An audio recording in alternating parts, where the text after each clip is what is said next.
À ce premier Content Talk, le Content Talk, c'est un événement qu'on va tenir maintenant tous les mois. A priori, je vais éteindre ma petite clochette en haut. Tac. Comme ça, vous n'entendrez pas les notifications. C'est un événement qu'on va tenir tous les mois, a priori, pour vous permettre à vous, clients actuels de You Love Words, mais aussi personnes qui s'intéressent aujourd'hui au contenu, d'échanger autour de thématiques qui nous sont super chères. Le contenu, évidemment, et là, plus particulièrement aujourd'hui, en l'occurrence, sur le secteur de l'industrie. Alors, secteur de l'industrie, c'est quand même quelque chose d'assez large.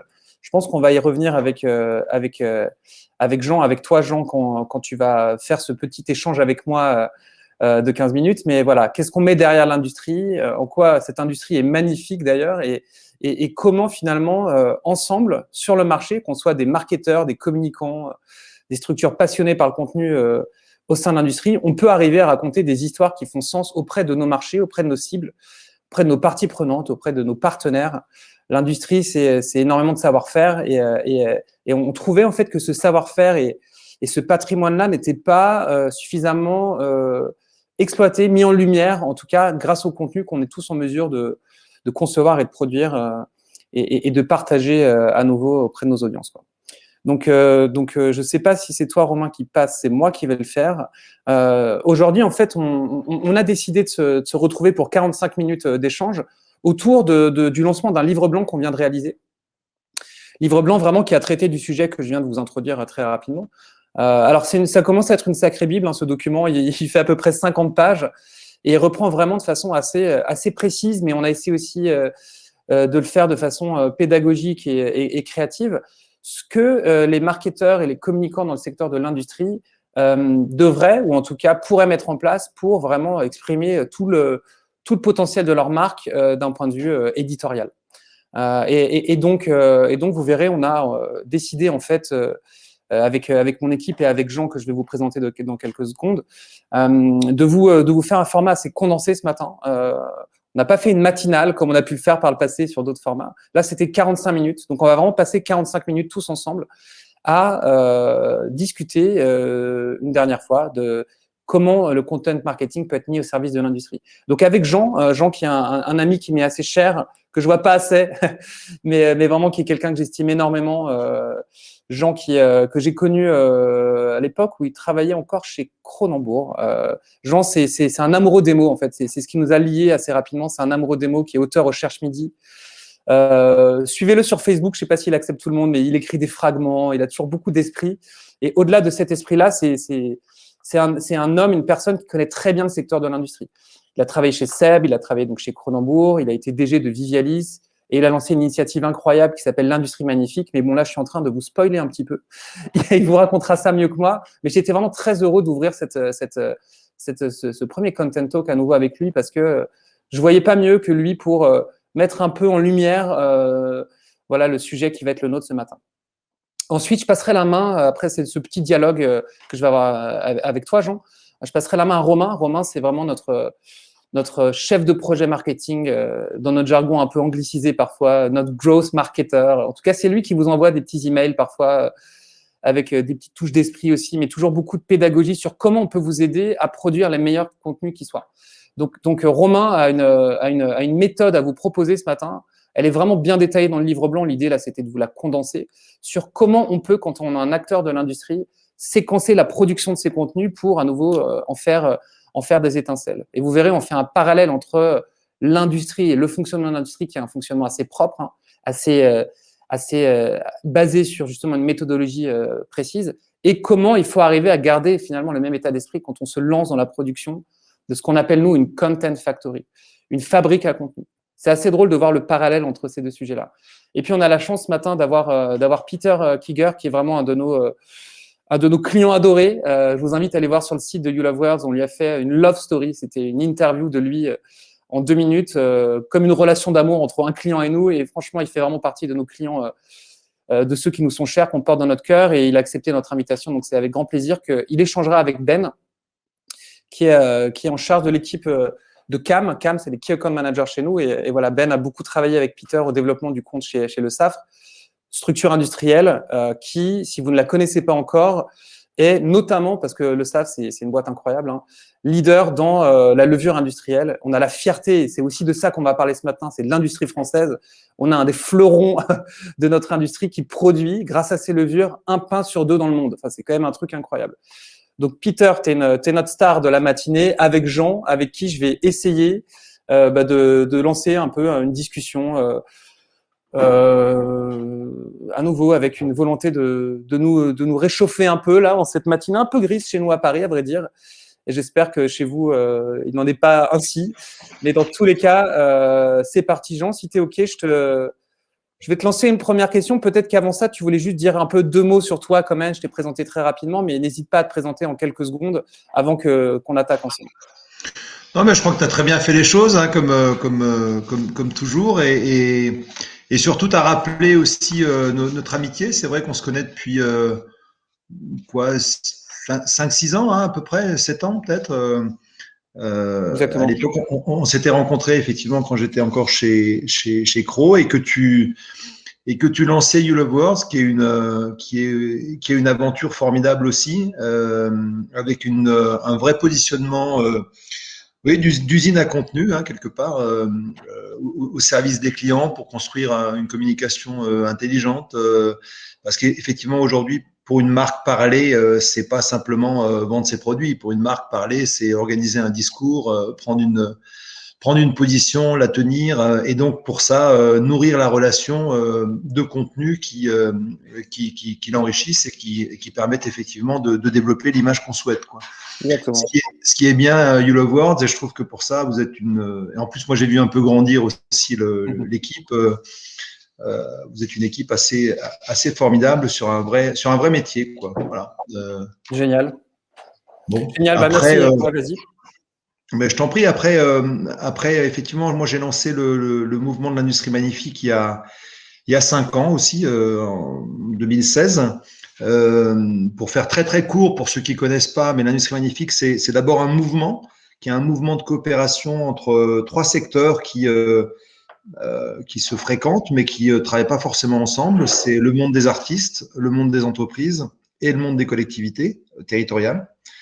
Cette rencontre-là, elle s'organise autour d'une idée précise qui est la promotion et le développement de la création sous toutes ses formes, en particulier la création artistique évidemment, mais aussi la culture de l'invention. Donc c'est le pendant, on va dire, industriel de la création. Et puis le patrimoine industriel et tout ça dans les territoires. Donc ça, c'est l'industrie magnifique. C'est ce mouvement-là, il s'incarne dans un certain nombre d'actions concrètes, notamment cette fameuse manifestation éponyme qui s'appelle l'industrie magnifique et qui est la rencontre de l'art et de l'industrie sur la place publique, dont la première édition a eu lieu en 2018 et qui consiste et la deuxième va avoir lieu, enfin elle est en cours et va culminer là à Strasbourg début du mois de juin. J'ai mis une petite illustration de ce que tu dis là. J'avais prévu de le faire à la fin, on le fait maintenant. Ah oui, très bien, pardon. Encore mieux, non, c'est encore mieux, c'est encore mieux. C'était pour illustrer ce que tu disais. Voilà, et donc cette rencontre de l'art et de l'industrie, en fait, ça consiste à faire 3 choses. Concrètement, premièrement, faire se rencontrer des industriels et des artistes et leur demander de bosser ensemble pour créer une œuvre artistique, monumentale. Ça peut être des installations, ça peut être des sculptures, ça peut être des œuvres numériques, ça peut être tout ce qu'on veut. Et ensuite de rencontrer la collectivité locale, hein, donc là en l'occurrence c'est Strasbourg, la ville de Strasbourg et puis les collectivités locales autour, le département, la région, etc. Et d'exposer ces créations dans le cadre d'une expo à ciel ouvert qui se passe sur les places publiques pendant 10 jours.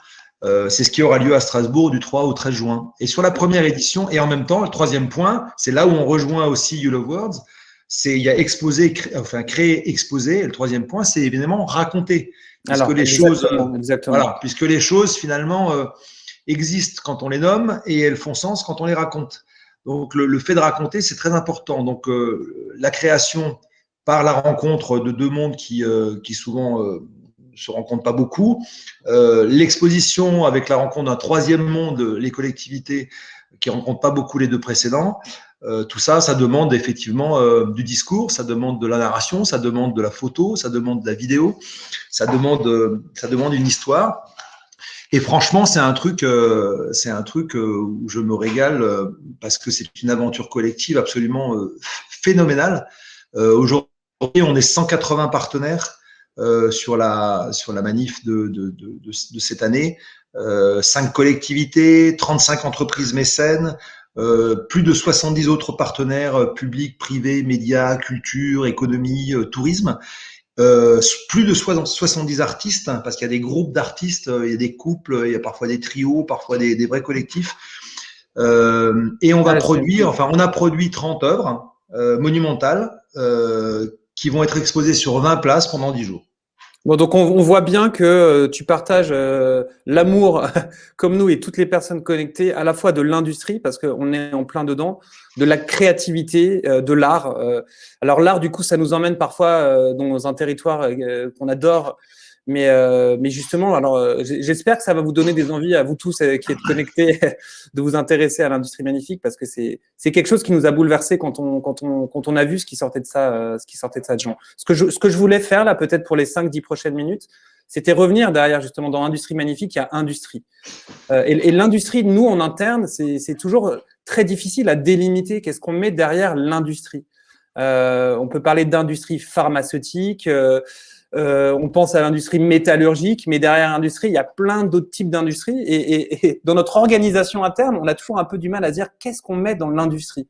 Et je trouvais ça intéressant, toi qui as été un peu sur le front auprès de plein d'acteurs majeurs de l'industrie, que tu nous aides à cartographier un peu en 5 minutes peut-être ce qu'on mettait dedans. Je pense que ça nous aidera derrière tous à bien s'assurer qu'on est bien à notre place ce matin-là, qu'on se parle bien de la même chose, et derrière, y mettre la dose de créativité qui a aussi sa place. Ça te va si tu nous as fait d'ailleurs dans la préface du livre blanc, si vous ne l'avez pas encore lu, un super bel déroulé presque chronologique de comment l'industrie française notamment, mais à l'échelle du monde, je crois, enfin dans une échelle mondiale, s'était développée, s'était construite. Donc ça, je veux bien que tu nous le repartages avec tes mots à toi là ce matin. Ouais, alors la question, là aussi, on revient sur un truc essentiel qui est effectivement de bien nommer les choses, quoi. Le malheur du monde vient qu'on nomme mal les choses.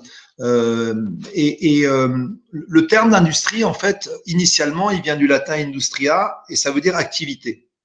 Donc, c'est quelque chose d'extrêmement large au départ. Et donc, pris dans ce sens-là, on peut dire que tout est industrie. On peut parler, on parle d'ailleurs d'industrie culturelle, on peut parler d'industrie du tourisme, on peut parler d'industrie de bureaux. Enfin, on pourrait finalement, si on prend le terme dans une acception large, coller toutes les activités humaines à l'industrie. Évidemment, c'est trop large. L'industrie, après, on a la séparation traditionnelle des activités primaires, secondaires et tertiaires. Le primaire, c'est l'agriculteur, le secondaire, c'est l'industrie, et le tertiaire, c'est le service. Donc ça, c'est une acception un peu plus pratique dans laquelle, effectivement, et qui correspond au sens commun, quoi. Dans l'industrie, quelque part, il y a usine, quelque part, il y a moyen de production avec une certaine lourdeur. Donc, au sens plus précis, plus professionnel du terme, l'industrie, c'est ce qui n'est pas de l'agriculture ou ce qui n'est pas du service. Voilà. Bon, alors après, on voit bien qu'entre les deux, il y a c'est deux bornes, quoi. C'est un peu comme des asymptotes, comme ça. C'est des guidelines. À l'intérieur, il faut composer. Mais disons que je pense que on a d'un côté le sens très large d'activité, où on peut effectivement parler aussi d'industrie culturelle, de ce genre de choses, et de l'autre côté, le sens beaucoup plus restreint, qui est cette répartition agriculture, industrie et services, quoi. Le fait est que c'est la figure de l'usine, pour moi, qui caractérise certainement la notion d'industrie, mais aussi, du coup, cette figure de l'usine, elle renvoie aussi souvent, un peu spontanément comme ça, un peu une image en noir et blanc de l'industrie. C'est la production en série, hein, c'est le travail à la chaîne. Et puis, si on va plus loin, c'est Charlot et les temps modernes. c'est quelque chose d'assez imposant en fait par la taille, par la puissance qui dépasse l'homme et qui parfois le broie, quoi. Donc c'est quelque chose de mécanique, c'est quelque chose de répétitif, c'est un peu un cycle sans fin, peut-être infernal. C'est une réalité graisseuse, bruyante, tragique. C'est aussi les grèves, les plans sociaux. Vous voyez, donc là on va très vite vers Zola, Germinal, la bête humaine. Et quand on dit industrie, on pense effectivement un peu automatiquement, un peu chosification des choses. Et c'est un aspect. C'est un aspect de l'industrie et c'est un aspect dont l'industrie aujourd'hui encore souffre beaucoup. Et que moi, en lançant l'industrie magnifique, c'est précisément, je veux faire passer l'industrie du noir et blanc à la couleur dans sa perception. Et la couleur de l'industrie, elle vient parce que l'industrie, en fait, s'origine toujours, part toujours à l'origine de toute industrie. Il y a toujours une création qui repose sur un savoir-faire, c'est-à-dire sur un art, au sens premier du terme, c'est-à-dire sur un procédé, voilà. Et donc, il y a un lien entre l'art et l'industrie. D'ailleurs, on parle des arts et l'industrie. Enfin, il y a un lien qui n'est pas juste fortuit, qui est réel. C'est-à-dire, quand vous créez, si vous voulez créer une industrie, c'est-à-dire créer une usine, hein, pour faire simple, il faut d'abord que vous ayez un savoir-faire. Il faut d'ailleurs d'abord que vous possédiez un art et éventuellement que cet art puisse produire un produit qui soit vendable. Et finalement, la différence entre une activité artistique ou artisanale, on va dire, et une activité industrielle, quand on regarde dans ce sens-là, la différence, c'est simplement l'échelle. Une brasserie artisanale va faire de la bière de façon artisanale. Une brasserie industrielle va faire de la bière exactement comme la brasserie artisanale, mais simplement, elle aura des cuves beaucoup plus grosses, elle aura des tuyaux plus importants, elle aura des mètres carrés plus importants et elle va produire plus en plus grande quantité, etc. Donc, il y a pour moi un niveau d'échelle qui définit le saut de l'artisanat vers l'industrie. Après, il est vrai qu'il ne faut pas que l'industrie, et c'est peut-être aussi une des dérives, hein, l'industrie s'est parfois perdue dans ce saut qualitatif, dans ce saut quantitatif, pardon, et au détriment effectivement de la qualité. Aujourd'hui, on a beaucoup de débats sur l'agroalimentaire et la bonne bouffe, enfin ce genre de choses, quoi. C'est bien, c'est des débats vertueux, mais qui amènent aussi du coup l'industrie à revenir dans le droit chemin, c'est-à-dire celui finalement d'une qualité irréprochable, même quand bien même il y a une grande quantité qui est produite et qu'il faut assurer effectivement une qualité en même temps que la reproductibilité du produit sur une grande échelle. Voilà un peu ce qu'on peut dire. Quand effectivement on relit, je vous renvoie là à ma préface, mais quand on relit l'histoire de comment naît l'industrie, on démarre finalement avec l'invention du feu, quoi. Voilà, et puis de l'invention du feu vont naître la métallurgie, vont naître donc le travail du métal, vont naître la poterie, évidemment sous une forme artisanale. Et puis progressivement, tout ça, ça va grossir, hein, ça va s'organiser. Il y aura des impacts sur la manière d'organiser le travail, sur la manière de gérer les hommes, sur la manière d'investir, etc. Mais il y a un passage évidemment entre l'art et l'industrie qui est celui-là, et que l'industrie doit absolument, enfin, ne peut que retrouver, puisque l'industrie, en fait, si elle naît et elle s'origine dans un art, et dans une création de produits, voilà, elle ne peut se régénérer, elle ne peut durer que si elle recrée, c'est-à-dire qu'elle innove pour s'adapter à son marché, donc qu'elle crée des nouveaux produits, etc., etc. Donc il y a un dialogue qui est générique entre l'art et l'industrie, ou entre la création et l'industrie, et c'est dans ce dialogue qu'est toute la beauté et toute la couleur de l'industrie qui, à ce moment-là, devient magnifique. Écoute, merci pour ça. Je t'ai pas interrompu là. Je sais que parfois j'aurais pu te relancer, mais il le fallait pas là parce que c'était vraiment, c'était très beau ce que tu nous as dit. En effet, je vous invite vraiment à aller voir la préface de Jean et à lire ses livres par ailleurs parce qu'on sent très bien ton goût pour les mots. Une dernière question avec une réponse rapide avant que je passe la main à Romain. Le conseil que tu nous donnerais, j'ai bien aimé ton image là, de passer du noir et blanc à la couleur. Et je pense que c'est vraiment quelque chose qui a dû résonner chez chacune des personnes qui écoutent cette conf ce matin. Le conseil que tu donnerais aux personnes qui sont connectées là, tu en as partagé quelques-uns, hein, mais le conseil pour arriver à passer dans ce côté un peu gris, un peu charbonneux, vers quelque chose de plus coloré. Alors, ce que j'entends, c'est évidemment ouvrir le cœur de l'industrie à l'art, à la créativité, à la culture. Enfin, l'ouvrir ou en tout cas transmettre cette ouverture-là qui est déjà là, hein, qui est déjà réelle. Mais ton conseil à toi, comment est-ce qu'on peut arriver évidemment, j'ai ma petite idée et ma petite transition en tête. Parce que je suis malin. Mais tu dirais que c'est quoi? Tu dirais que c'est quoi en fait le truc qui se joue? C'est un magnifique relais plateau, ça. C'est raconter, évidemment. Il était une fois. C'est-à-dire que on peut changer les choses et on donne du sens aux choses uniquement lorsqu'on raconte. Prenez un accident de voiture, mettez 10 personnes autour de l'accident de voiture, demandez-leur de raconter cet accident de voiture, le même, vous aurez 10 accidents de voiture différents. Donc le sens vient, donc le sens c'est la couleur en fait, hein. Le sens vient à partir du moment où on raconte. Et plus on raconte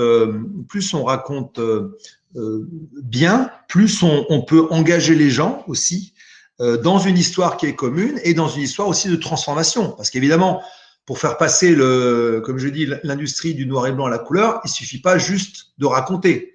Par contre, ça commence par ça.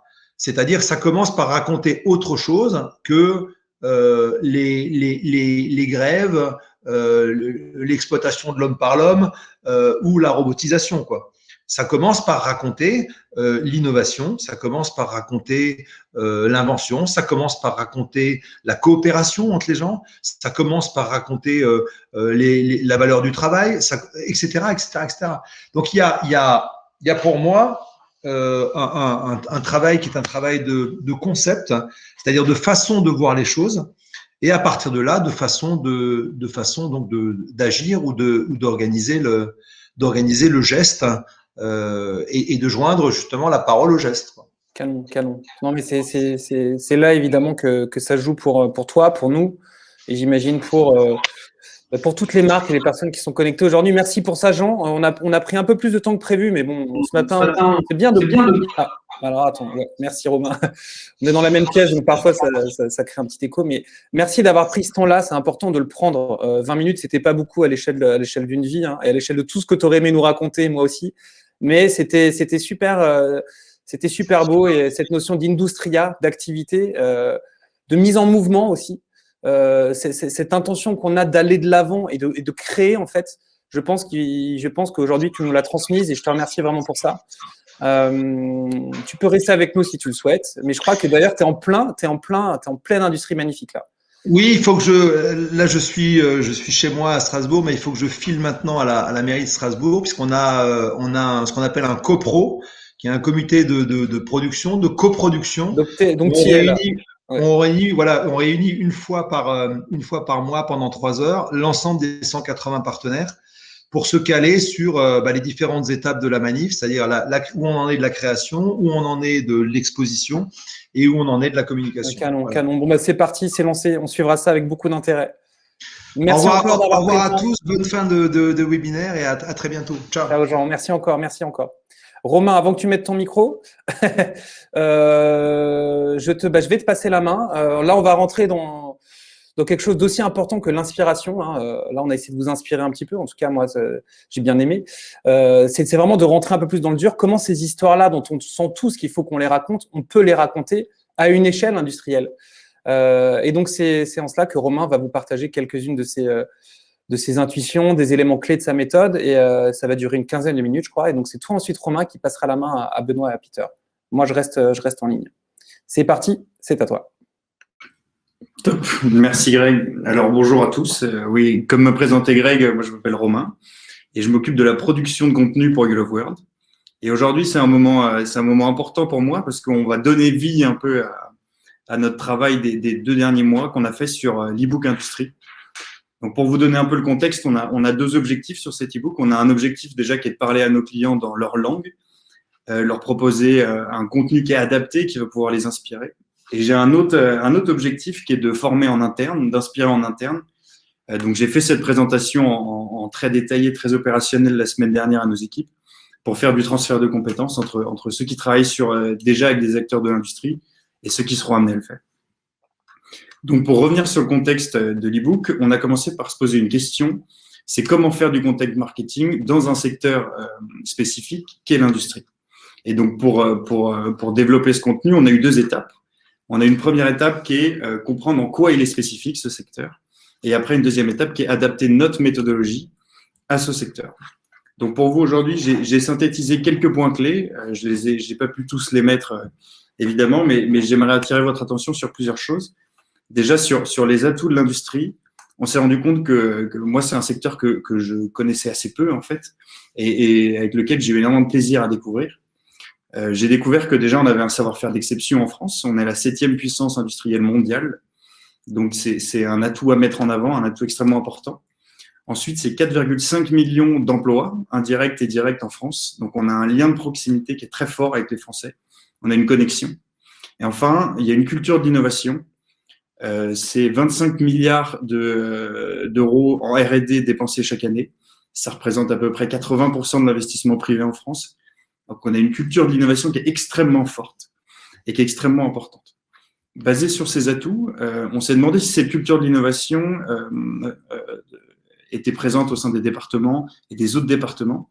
Et on a fait un focus sur le marketing. Donc, pour ça, on s'est basé sur 2 études, une étude de HubSpot et une étude du Content Marketing Institute, qui fait un peu un état des lieux des budgets marketing et des avancées marketing dans le secteur. Donc, si on regarde avant jusqu'il y a 2 ans, parce que ça a un peu été bouleversé les 2 dernières années, mais on se rend compte qu'on était sur un marketing qui était très traditionnel dans l'approche, entre guillemets, avec des dépenses publicitaires relativement faibles, qui peut s'expliquer par plusieurs points. L'un des points principalement, c'est qu'on a souvent des sujets qui sont très techniques, avec des produits qui demandent une forte expertise. Et on s'est rendu compte en fait que sur le sujet du content marketing, c'était un domaine qui n'était pas encore extrêmement mature. C'est un secteur qui est en train de se développer sur ce sujet-là. Donc, on s'est rendu compte que quand on a posé la question aux marketeurs du secteur, ils étaient assez peu à être très engagés sur ce sujet. Et il y a un autre insight, moi, que je trouve assez intéressant, c'est sur la mesure, la capacité de mesure du content marketing. Et sur le panel de personnes interrogées, il n'y a que la moitié qui dit oui, on arrive à mesurer. Donc, ceux qui ne le mesurent pas, ça peut être parfois par manque de temps ou parfois dans des sujets qui sont très complexes ou alors parce qu'on est au début d'une phase de maturité de content marketing.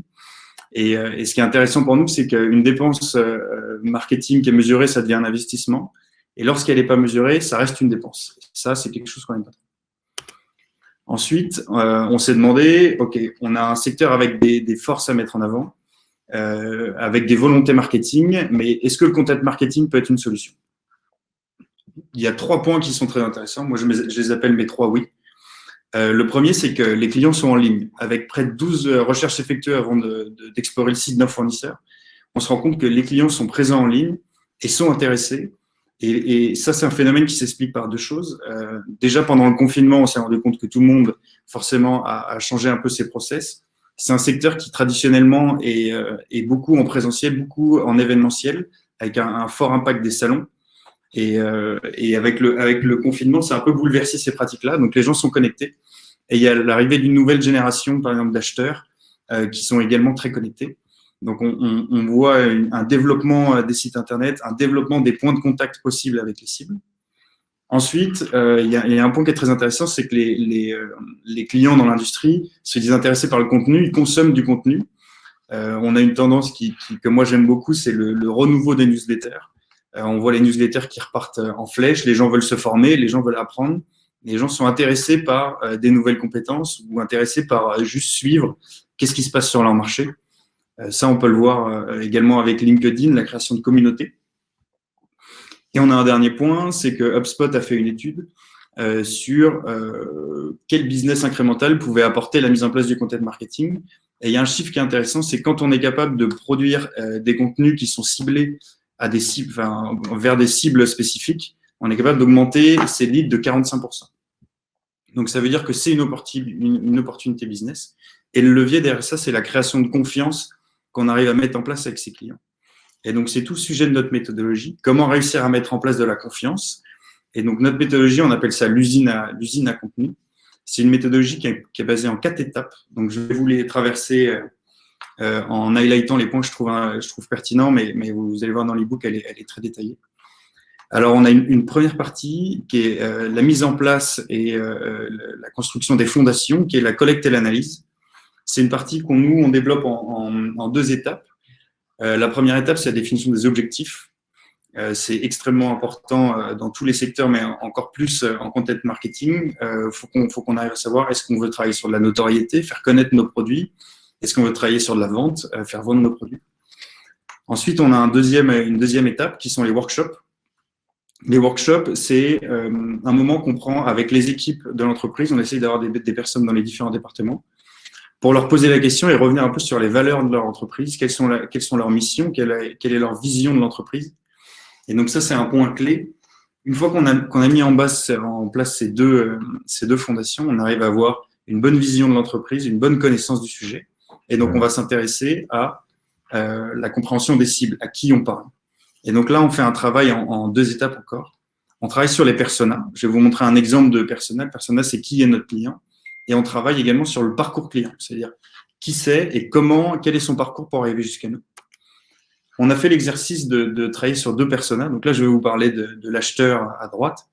Si on part dans l'idée que c'est un acheteur et qu'il cherche un nouveau fournisseur, on peut voir qu'il y a différents points de contact. Son enjeu à lui, ça va être de trouver quelqu'un en qui il peut avoir confiance, qui répond évidemment à ses contraintes, mais à qui il va pouvoir créer un lien sur la durée. Et donc, on va voir que l'acheteur, soit il va utiliser un panel de fournisseurs qu'il a déjà en interne, soit il va aller les chercher en ligne, si c'est un nouveau fournisseur ou si c'est dans un secteur qu'il connaît moins. Donc, on a un premier point de contact qui va aller s'enseigner.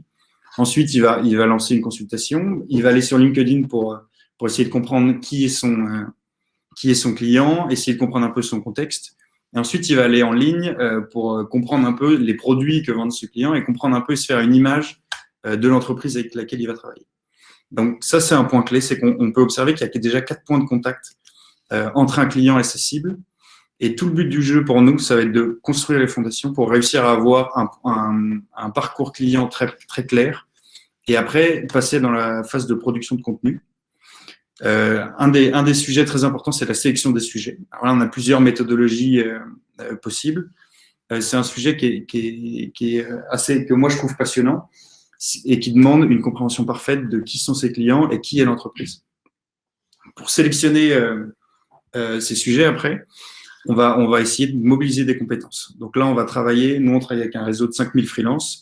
On va travailler avec des personnes qui sont expertes de leur sujet, des personnes qui savent écrire et qui ont une connaissance du secteur très assidue. Si on regarde, par exemple, on a développé deux types de motifs de recherche. Par exemple, si on reprend l'exemple de l'acheteur, si on veut démontrer notre expertise, un format qui fonctionne extrêmement bien dans l'industrie, c'est le livre blanc, pour parler, par exemple, d'une recherche en R&D qu'on a faite ou pour mettre en avant une compétence spécifique et qu'on associe généralement avec un article pour vulgariser les sujets. L'objectif du jeu, c'est d'être positionné comme expert, que la personne puisse avoir confiance en notre entreprise. Et la deuxième chose, c'est de pouvoir parler la même langue qu'elle et répondre à sa problématique qui est tel enjeu peut être traité de telle façon. Et enfin, notre dernière phase qui est extrêmement importante et qui est passionnante également, c'est comment diffuser ces contenus et comment les optimiser au long terme. Donc nous, on a une méthodologie d'optimisation qui est extrêmement forte. L'avantage du content marketing, c'est que c'est un investissement de base, mais qui dure dans le temps. Et on peut réutiliser ces contenus et ressortir et remettre au goût du jour ces contenus. Donc, c'est une stratégie qui vraiment s'améliore et se bonifie dans la durée. Donc là, j'ai fait une partie très théorique. Je vais passer la main à Peter et à Ben qui vont vous partager un exemple concret, le cas du groupe Le SAF. Merci Romain, merci Romain. Je vais attendre que Peter monte sur scène. Bonjour Peter. Bonjour à tous. Merci à nouveau Peter d'être parmi nous. Donc effectivement, comme l'a dit Grégory tout à l'heure, moi je suis Benoît Devenat, qui est account manager chez You Love World et du coup j'accompagne le groupe Le SAF depuis maintenant presque 3 ans. Et du coup, je te propose de commencer par te présenter en quelques mots, Peter. Bien, Peter Kiger, je suis coordinateur digital du groupe. Que vous m'entendez? Super. Parfait. Donc, coordinateur digital du groupe, le SAF. Je suis arrivé il y a un peu plus de 5 ans dans le groupe. Dans cette fonction, d'abord au niveau du marketing, du business unit, panification, hein, donc tous les produits autour du pain. Et depuis un peu plus d'1 an maintenant, je suis au niveau du groupe et j'accompagne l'ensemble des business units du groupe dans leur transition digitale. Magnifique. Du coup, on démarre très fort avec cette belle ambition qui est mieux nourrir et protéger la planète. Donc, est-ce que tu peux nous en dire un peu plus sur la manière dont vous y prenez chez le SAF pour y parvenir? Le SAF est né il y a 170 ans dans le nord de la France et progressivement est devenu une entreprise internationale autour de notre art, hein, pour reprendre les mots de Jean, de la fermentation. Au départ, c'est de la levure pour le pain, donc soyons plus humbles, c'est 1 pain sur 3 dans le monde qui est fabriqué avec notre levure, ce qui est déjà considérable. Mais aussi, on a développé notre activité sur d'autres segments de marché, notamment autour du goût, du plaisir alimentaire, de la nutrition, santé humaine et animale, et aussi des biotechnologies industrielles. Donc, on a réussi finalement, à partir d'une compétence, à créer, à innover, et à continuer à innover pour aller sur d'autres marchés, afin de mettre en application cette phrase que vous voyez, hein, mieux nourrir et protéger la planète. C'est comment, grâce à la fermentation, on peut réduire l'impact environnemental de certaines activités. Je prends le cas de l'IF, par exemple, pour l'industrie pétrolière. Nos produits peuvent réduire l'impact pétrolifère sur les marchés. Voilà. Ouais, parce qu'effectivement, tout à fait. Et puis on retrouve des micro-organismes et de la fermentation partout autour de nous, dans les plantes, chez les animaux, dans les aliments et les boissons qu'on consomme. Donc c'est vraiment un secteur très porteur. Oui. Donc on va maintenant entrer un peu plus concrètement sur les enjeux et les objectifs commerciaux de Le SAF et ses filiales, donc qui sont multiples. Est-ce que tu peux nous en dire quelques mots?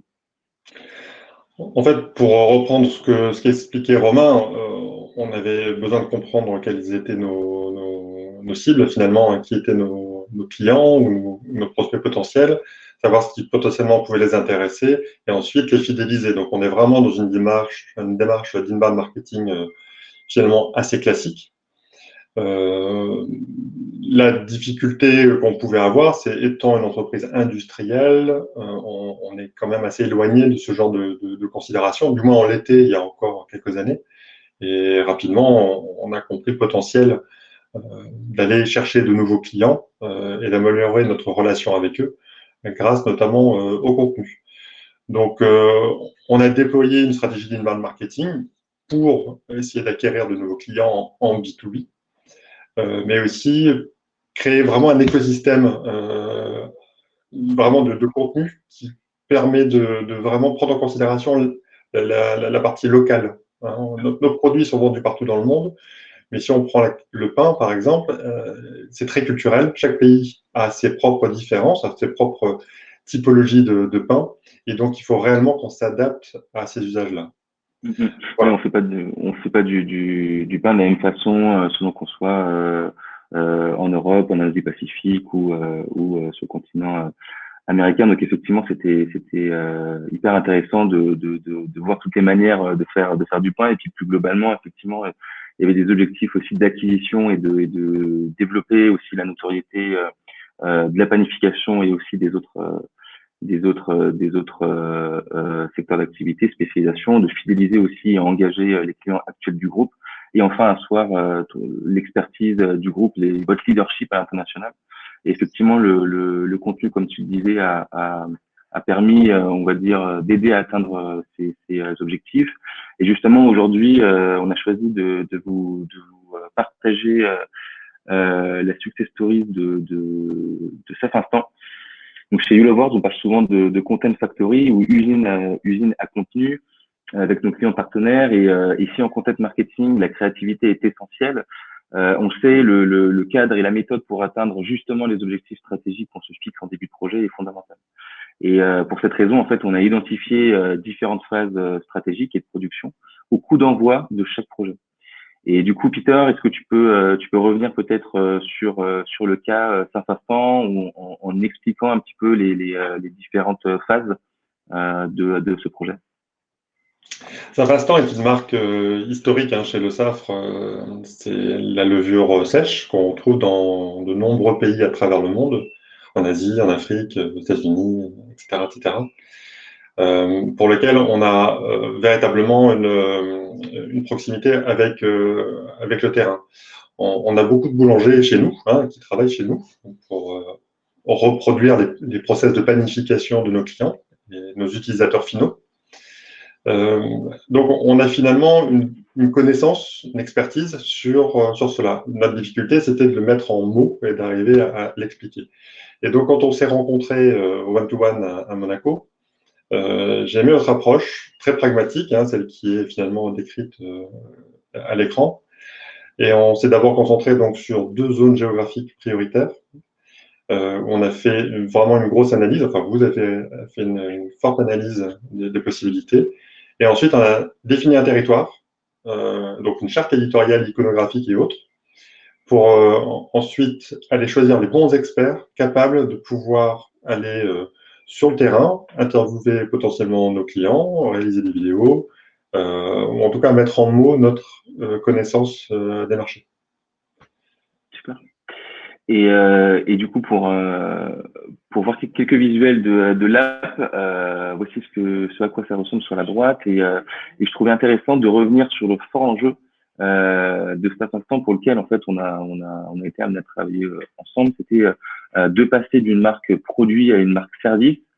Alors qu'est-ce que ça veut dire? Est-ce que tu peux nous en dire un petit peu plus sur cet enjeu? Saint-Instant est une marque très connue dans beaucoup de pays, connue pour ses qualités, et finalement, en tant qu'industriel, nous n'avons toujours communiqué que sur la qualité de notre produit. Donc c'était peut-être très auto-centré, mais c'était propre à ce qu'on faisait à une époque. Finalement, ce n'était plus suffisant. Lors d'une étude qu'on avait faite sur quelques marchés importants, Yémen, Soudan, Algérie et d'autres, on s'est rendu compte que finalement l'attente était plus forte. Nos clients ou nos utilisateurs finaux, les boulangers, attendaient de la marque autre chose que simplement de la qualité. Ça, c'était finalement devenu un impondérable, mais aussi une notion de service autour. Et en allant plus loin, on s'est rendu compte qu'en termes de service, ce qu'ils attendaient, c'est du conseil, de l'inspiration, de l'expérience partagée. C'est la raison pour laquelle on a développé cette application Saint-Instant, disponible sur ces marchés-là. Et on a travaillé de manière importante sur le contenu. Comment finalement inspirer les gens tout en prenant en compte leur particularité locale. Donc on a des contenus qui sont à la fois très internationaux, partagés par tous, et après des contenus vraiment très thématiques sur la façon dont ils peuvent eux-mêmes appliquer certains préceptes dans leur métier au quotidien. Voilà, donc on a défini une ligne éditoriale avec des thématiques fortes, mais que vous retrouvez à l'écran, c'est-à-dire donc le développement personnel, comment je peux faire grandir mes équipes, comment moi je peux devenir patron de ma propre boulangerie, un accompagnement métier et business autour de sujets, par exemple sur de la comptabilité, sur la maîtrise des process de vente et des choses comme ça. Et après, tout un tas de services et de conseils autres pour, par exemple, améliorer l'état de leur vitrine, comment mettre en avant un produit chez eux, etc.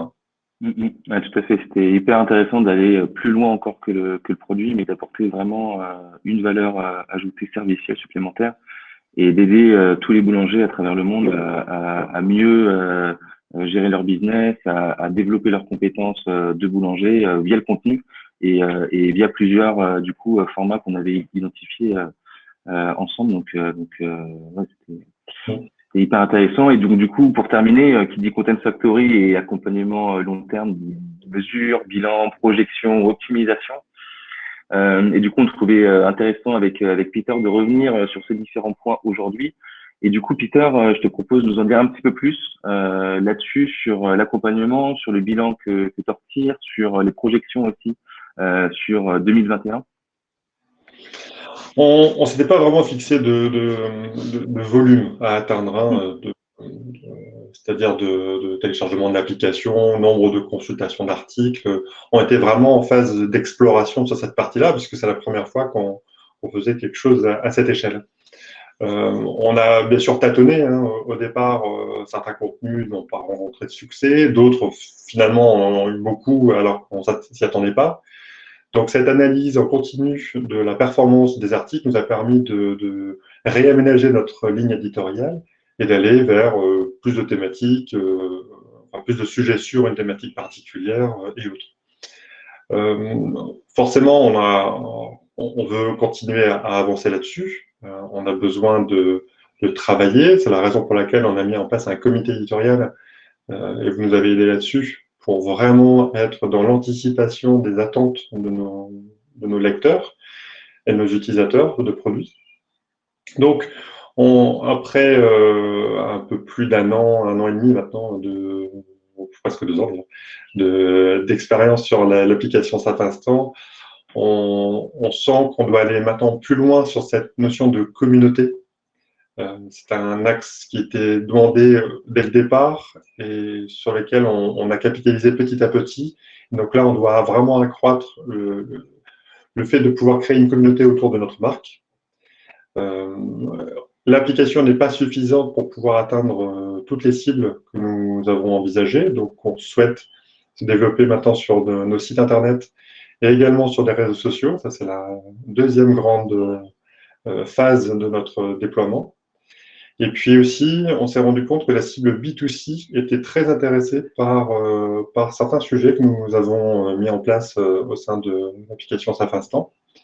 Et donc, on souhaite aussi développer un contenu plus spécifique pour cette cible-là.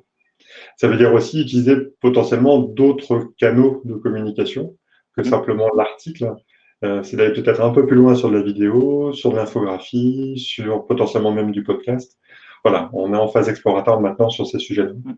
Totalement. Et puis la manière aussi d'utiliser Satinstant est forcément différente des pros. Donc ça va être hyper intéressant effectivement de se poser sur par exemple toutes les recettes qu'on peut faire grâce à Satinstant. Donc effectivement très très haut projet aussi. Merci beaucoup Peter. On arrive à la fin du webinaire. Merci à tous. Je repasse la parole à Grégory. Merci Peter, merci Ben. C'était très chouette de revenir sur la belle aventure qu'on a avec le SAFRE. C'était un plaisir d'échanger avec vous sur la thématique du jour, hein, qui était de mettre un peu en lumière l'e-book sectoriel qu'on a sorti sur comment finalement produire les meilleurs contenus qui soient dans le secteur de l'industrie.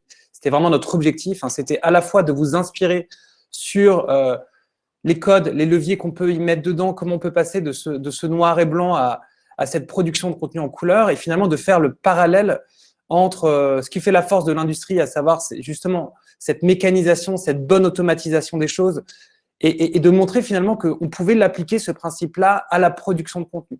Donc, c'était de dire finalement qu'une des meilleures solutions à apporter à cette problématique-là, c'était certainement de mettre en place, comme on l'a fait pour toi, Peter, et pour vous, le SAFRE, une logique de content factory, de fabrique éditoriale, et avec toujours à l'esprit qu'on ne doit pas tomber dans justement l'automatisation à outrance, mais de toujours garder une âme, de toujours garder de la créativité, de toujours garder ce qui va nous aider à faire la différence et à capter l'attention de nos clients. l'attention des clients, c'est vraiment quelque chose qui nous passionne et sur lequel on est particulièrement vigilant parce qu'aujourd'hui, au milieu de tous les contenus que toutes les industries et tous les clients sortent, il faut que les vôtres trouvent leur place. Donc voilà, on a commencé à inviter Jean au début de la session avec mise en lumière sur la rencontre entre l'industrie et l'art. Ça, c'est un des vrais super beaux leviers pour sortir de la mêlée, j'ai envie de dire. Un des autres leviers, c'est d'appliquer une méthodologie dont l'objectif est aussi de vous permettre de gagner du temps. Moi, ce que j'ai retenu en fait de l'échange de ce matin, c'est le temps. Le temps à la fois qu'il faut à une marque pour exprimer tout son potentiel. Peter t'expliquait que le Safre était une marque qui avait été créée il y a 170 ans. Et moi, ce qui me frappe dans le secteur de l'industrie, c'est qu'il y a un patrimoine et des histoires incroyables à raconter du fait que la marque s'est vraiment développée dans le temps. Donc, j'ai bien aimé cette notion de temps. J'ai aimé passer du temps avec vous. Si vous avez des questions, il y en a une ou deux qui ont été posées. Je viens d'y répondre d'ailleurs. Je viens de répondre indirectement à une des deux d'entre elles. Romain va répondre à la seconde. N'hésitez pas à la poser. Prenez le temps. Maintenant, on est entre nous. Il nous reste quelques minutes à passer ensemble. Donc, on sera ravis d'y répondre. C'est passer ce temps-là. C'est s'accorder du temps nécessaire à ce qu'on s'aligne entre nous, à ce qu'on discute, à ce qu'on échange, à ce qu'on trouve les bonnes idées. Et puis le temps aussi, le temps que tout cela prend. Finalement, vous l'avez peut-être éprouvé comme moi, mais quand on se lance dans une stratégie de contenu, ça prend toujours, il faut le savoir ou il faut l'accepter, 2 fois plus de temps que ce qu'on imaginerait. J'ai vu que Stéphane était aussi là de Le Safre à nous suivre. Et ensemble, avec lui, avec le reste des équipes du groupe, on essaie vraiment de mettre en place la meilleure organisation qui soit possible dans le temps. C'est pas en claquant des doigts qu'on y arrive. Et en cela, j'en ai pas trop parlé au début de la conférence, mais You Love World se présente comme l'extension des équipes de nos clients, donc comme votre extension, parce qu'on a ce temps-là aujourd'hui avec nos équipes que peut-être vous, dans votre feu opérationnel, dans votre quotidien, avec vos urgences stratégiques et en tout cas celles qui sont les vôtres, ce temps-là, vous l'avez peut-être pas forcément. Nous, on va essayer de venir vous aider à le définir au mieux et à l'exploiter au mieux. Nous aussi, on manque parfois de temps sur certaines choses, mais la rencontre entre notre capacité à mettre en place des choses pour vous et vos objectifs fait souvent des étincelles et nous permet de faire de belles choses ensemble. Donc, ce temps-là, il est vital. Et puis, peut-être pour finir, avant de répondre à la question qui est tombée aussi sur le chat, et à savoir notamment comment on a pu définir le nombre de touchpoints qu'il y avait pour le persona des acheteurs. Donc, c'était une question très intéressante et assez technique. Voilà, vous dire que nous aussi, on a créé notre petite industrie dans le sens où on a créé une plateforme de gestion éditoriale qu'on vous enverra en lien si cela vous intéresse. Mais on a vraiment créé notre usine à nous. On a créé une plateforme qui permet de structurer la production et la gestion des contenus qui sont les vôtres. Et en cela, on est dans l'état d'esprit d'une boîte industrielle qui essaye de dédier 80% de son temps à la mise en place de process qui vont fonctionner pour y injecter les 20% restants de créativité nécessaires à vous permettre à vous de sortir du lot et de vendre au mieux votre offre de produits. Donc voilà, ça c'était ma petite pré-conclusion. Romain, si tu veux répondre à la petite question qui est tombée quand une personne a des acheteurs, c'est à toi. Ouais. Alors, pour construire le parcours d'achat d'un acheteur, on a fait ça de façon très simple. On a interviewé un acheteur packaging et on lui a demandé de revenir sur quels étaient un peu ses enjeux à chaque fois, quelles étaient ses problématiques. Et on a pris l'exemple que je viendrai utiliser sur comment trouver un fournisseur. On lui a demandé comment il s'y prenait, quels étaient ses points de contact. Et donc, de façon assez simple, on a construit un premier parcours client qui nous a permis de définir les points de contact. Okay. Top.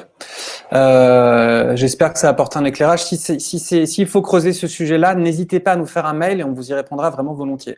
Il y a une autre question qui est tombée, à laquelle on a répondu. D'ailleurs, Alexis vient de répondre. Merci. Je vois que tu es en live. La question était: comment définissez-vous le nombre de personas à définir? Donc, Alexis a répondu que c'était vraiment au démarrage d'une collaboration qu'on définit avec les marques ces différents cibles pour ensuite établir ces personas. Donc, c'est un très bon premier élément de réponse.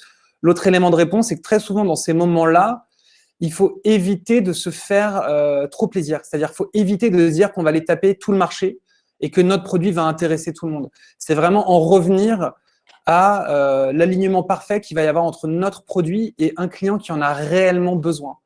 Nous, par exemple, je vous livre un peu c'est pas un mystère, mais la secret sauce You Love World, mais à un moment, nous, on pourrait parler à plein de gens. Le contenu intéresse tout le monde, en fait, sur le marché. Mais si on est honnête avec nous-mêmes, on a moins intérêt quand même à aller parler à des DSI, par exemple, à des directeurs de l'e-commerce, qui sont des fonctions assez spécifiques, plutôt que d'aller construire ça en fait avec des directeurs marketing, des directeurs de la communication et des acheteurs. C'est un nouveau persona en fait qu'on a intégré dans notre mix aussi à nous. On allait peu parler historiquement aux acheteurs. Aujourd'hui, on sent très bien que c'est un persona qui doit avoir une stratégie de contenu dédiée, qui va lui permettre de l'outiller, de lui faire comprendre là où ça se joue chez lui sur ces sujets-là. Très souvent, le contenu au sein des acheteurs à qui on parle, c'est un sujet un peu nouveau pour eux, qui descend de l'opérationnel avec des directives assez claires. On aimerait bien bosser avec un tel ou un tel. Et en fait, nous, notre sujet, dans notre production de contenu, là, c'est vraiment de permettre à ces acheteurs de prendre en main cette problématique-là, de la maîtriser, de leur donner la capacité aussi à y contribuer. Donc voilà, là, on sent que nous, on a eu quelque chose à construire. Et un persona, en effet, ne doit ni sortir de notre chapeau, ni être un persona tentant, c'est-à-dire se dire on aimerait bien y aller, mais finalement, on va un peu se faire plaisir à aller vers un persona qui n'est pas celui qui est le nôtre, ou on va se disperser à le faire. On dit souvent qu'il ne faut pas avoir plus de 3, voire 4 personas. Donc une fois qu'on a réussi à cibler ces principaux personas, il faut s'y tenir, évidemment, et s'atteler à ce que ce soit bien eux qu'on adresse. J'espère, Sandrine, que je vous ai aidé à répondre aussi en complément d'Alexis à cette question. Merci en tout cas beaucoup de l'avoir posée. Il est 10h57, on a passé cette heure ensemble. Je tiens vraiment encore vivement à remercier Jean qui a dû filer dans son industrie magnifique. Te remercier, Peter, pour le fait que tu sois toujours au rendez-vous à nos côtés. Tes ondes, ton encouragement, ton amour des mots aussi. Je crois que tu es un ancien journaliste et c'est pas pour rien que tu aimes tout ça, que tu as une appétence pour le contenu. Nous a toujours beaucoup porté et incité aussi à te soutenir à fond. Et en tout cas, merci d'avoir joué le jeu. Puis merci à mon équipe de choc. Romain, évidemment, pour avoir à la fois supervisé la production de ce livre blanc, qui est peut-être déjà dans votre boîte email, que vous avez peut-être déjà lu. Si ce n'est pas le cas, il faut absolument que vous alliez le télécharger ou on vous l'enverra. Remercier Ben aussi pour tout ce que tu nous as exprimé là aujourd'hui et les questions que tu posais à Peter. On fait vraiment un joli travail ensemble et c'est ça que je retiens, c'est le travail d'équipe qu'on arrive à poser et qui fait que cette industrie et cette création est magnifique ou qu'elle le deviendra grâce à tout ce qu'on met en place. Merci à Alexis, merci à Inès, merci à FX, merci à toute la team You Love Words qui est derrière toutes ces productions et ces événements. Et puis merci à vous aussi de vous être connectés, évidemment. J'ai vu qu'il y avait de belles industries là connectées, de l'industrie lourde et de l'industrie plus poétique. Bon, je suis pas sûr que j'ai le droit de citer qui était là, mais donc du coup j'en ai envie, j'en ai la tentation, mais c'est pas le sujet. C'était vraiment dire que finalement on sent très bien, en tout cas je l'ai vu par le nombre de participants et le profil des gens qui étaient là, que ce sujet intéresse beaucoup de monde. Et on espère vraiment que du coup on a réussi à vous transmettre des éléments de langage, des insights, de l'envie et une méthode, même si ça a duré 5-10 minutes, qui devrait vous permettre de structurer au mieux cela. Et en tant qu'industriel, ou en tout cas en tant que personne qui bosse dans l'industrie, on pense que c'est vraiment très important pour vous, en tout cas qu'on vous les présente ainsi. Voilà, on va terminer là-dessus. Il est 11h. Profitez de cette fin de semaine. N'hésitez pas à nous écrire si vous avez des questions. Mon mail, c'est gregory@youlovewords.com. C'est romain@youlovewords.com ou benoît@youlovewords.com. Globalement, on a fait les choses simples. Et puis, Peter, je ne sais pas si on a des questions à te poser peut-être sur ton LinkedIn ou… Avec plaisir. Ouais. Et je sais que tu seras, comme tu l'as toujours été, super actif. En tout cas, n'hésitez pas. Le contenu, c'est aussi… à une époque, on appelait ça du don, en fait. On donne, alors pas toujours de façon totalement désintéressée, évidemment, mais on donne du temps, on se donne du temps pour avancer ensemble et progresser. Et c'est vraiment comme ça qu'on voit ces Content Talks. C'était le premier aujourd'hui et je suis ravi de l'avoir vécu avec vous. À bientôt pour le prochain et merci encore à tous. Bonne journée à tous. Ciao, Peter. Ciao. Ciao. Merci. Merci, Peter. Bonne journée. Ciao.